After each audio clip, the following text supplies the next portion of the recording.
তুমি ওটা মুছে দিলে কেন? আমার এখনো লেখা হয়নি যে। প্রতিদিন লেট করে আসলে এভাবেই মুছে দেবো। কাজটা তুমি ঠিক করলে না। কোশ্চেনটা যদি টুকতে না পারি স্যার আমাকে বকবে না? তোর বয়সের ছেলেপিলিরা এখন সব খেলা করে বেড়াচ্ছে, আর তোর বাবা মারা যাওয়ার পর সংসারের পুরো বোঝাটাই তোর উপর চাপিয়ে দিয়ে গেল। আমাকে তো পারতেই হবে। সালমার ভালো জায়গায় বিয়ে দিতে হবে না? আসবো স্যার। এটা স্কুল না মামার বাড়ি পেয়েছিস? যখন খুশি আসবি। আরে তুই কি করিস? স্যার, প্রতিদিন কাজ করে তারপরে আমাকে স্কুলে আসতে হয়। আমার আব্বা নেই তো, বাড়িতে বিদারি বোন। আমি যদি কাজ না করি সংসারটা কিভাবে চলবে? তোর তো একটা বইও নেই, পড়াশোনা কিভাবে করি? আপনি যেটা বোর্ডে লিখে দিয়ে যান সেই সবটাই আমি খাতায় টুকে নিয়ে রাতে বাড়ি গিয়ে পড়াশোনা করি। বাহ শাহিন, এইভাবে পড়াশোনা করে এত ভালো রেজাল্ট করো।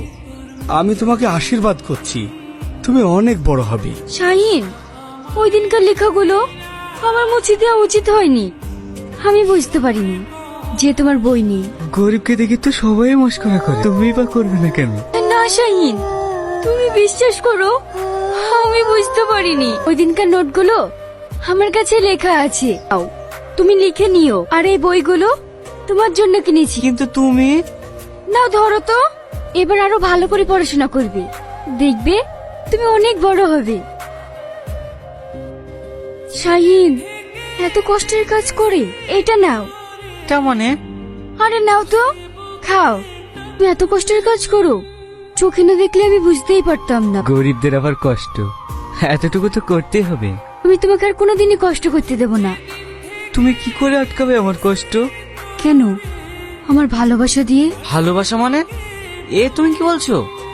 হ্যাঁ, আমি ঠিকই বলছি, আমি তোমাকে ভীষণ ভালোবাসি। না না, হতে পারে না। আমি গরিব মানুষ, গরিবদেরকে ভালোবাসতে নেই। তুমি যাই বলো না কেন, তোমার মধ্যে যা ভালোবাসা ছায়া পেয়েছি, এই ভালোবাসা আর কোথাও পাবো না।